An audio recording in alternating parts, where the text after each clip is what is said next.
It's like we are back to square one. We supported them during the liberation struggle. We thought they were going to develop the country and make the people lives good.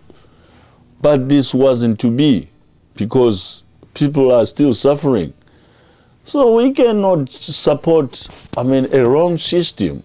I have to, point it to him and say, Mr. President, this is not right for the people. You have to do the right thing for the people. Afropop met Thomas Mapfumo in Harare, Zimbabwe in 1988, the year we first went on air. Thomas had been a hero of the liberation struggle against white Rhodesian rule in Zimbabwe in the 1970s. But by the time I went to live in Zimbabwe in 1997, a lot had changed.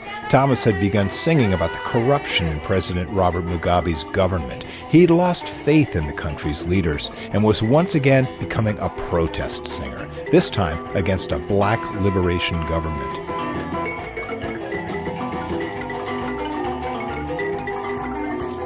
That was after 8 years when we started noticing that there was corruption within our government. He has been the same man since he came into power. So Mugabe is just a dictator. Because I thought he was a freedom fighter. A man who spent all those years in exile and trying to bring freedom to this country. We all thought he was a messiah, a savior.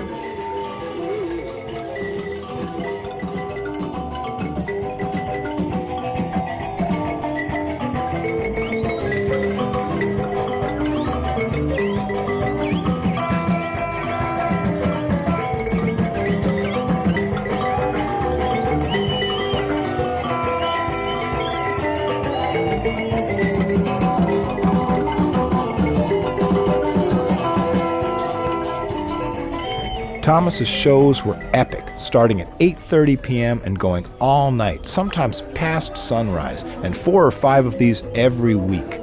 The mbira, the thumb piano at the heart of the band's sound, is an ancient instrument for the Shona people. It's both a symbol of national pride and an icon of traditional African religion.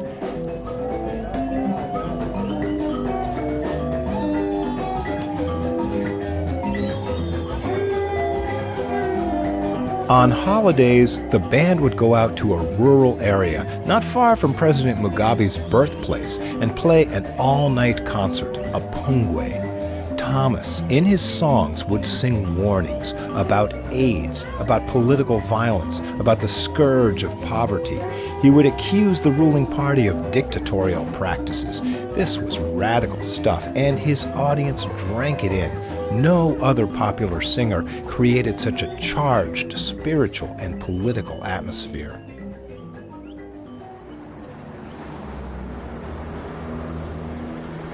In early 1998 in Harare, food was getting expensive, and the Zimbabwean dollar was losing value rapidly. Thomas was among a growing number of Zimbabweans who felt that their revolutionary leaders were badly mismanaging the crisis. They'd become corrupt and were failing the country at a time of great need. Thomas and the band met every weekday at the 7 Miles Hotel on the outskirts of Harare. Soon, they would record a new album called Chimurenga 98. Some of these songs directly accuse the leaders of the liberation struggle of abandoning their promises to the people. When we supported the struggle, we all thought there was going to be some light at the end of the tunnel. People in top posts stealing money. They said they were actually going to look after the poor people. There was going to be free education, free medical aid. And is there any free education in this country? And free medical aid?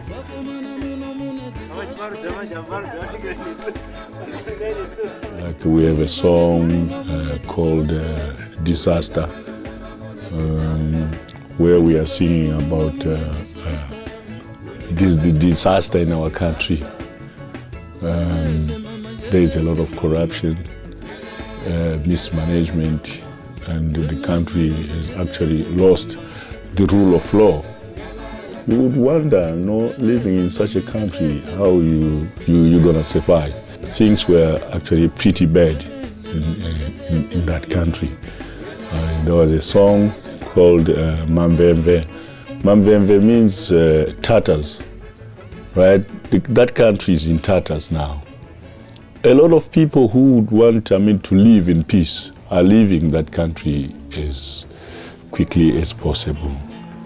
That is the situation, and 2 of my songs were actually banned from the air, being played on the radio. That actually didn't bother me because I've been with this thing for too long now. I remember when they were in the bush, I was supporting them through my music. They liked me, talked about me as a hero. And today, I'm like a villain now. I'm an enemy of the state.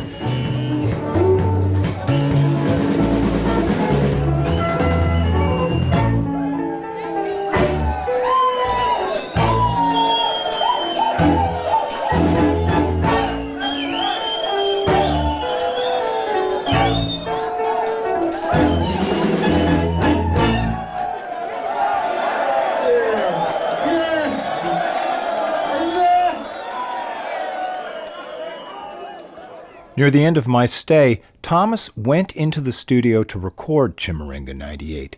It would be his last full album recorded in Zimbabwe. I actually had the honor to collaborate on a song with Thomas and the band. It's a beautiful lament that asks a sad question: who has destroyed my home?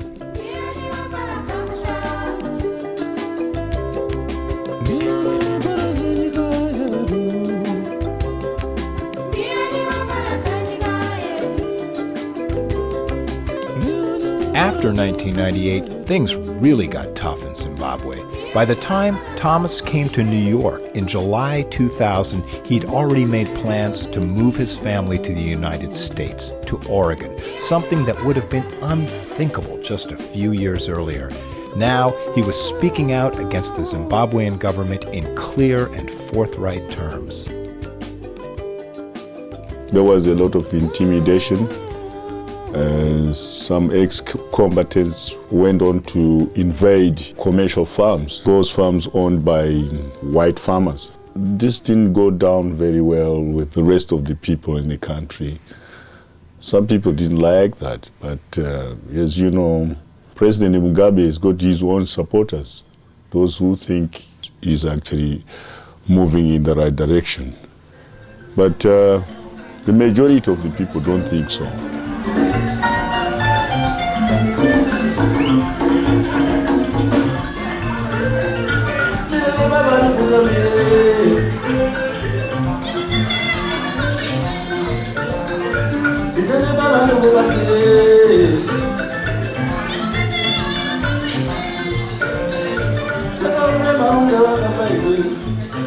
In every country, the destiny of any country is decided by the people themselves.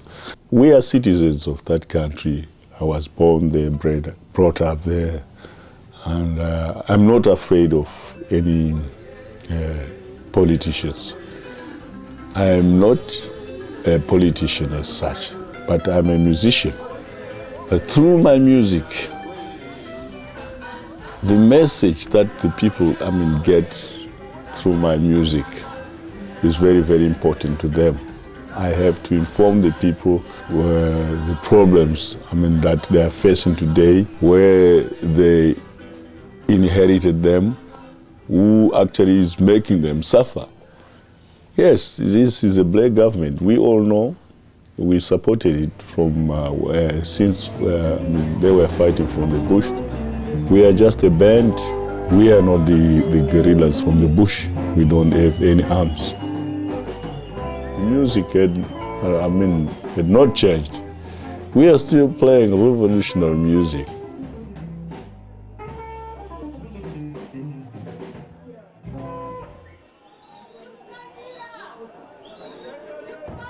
Yeah,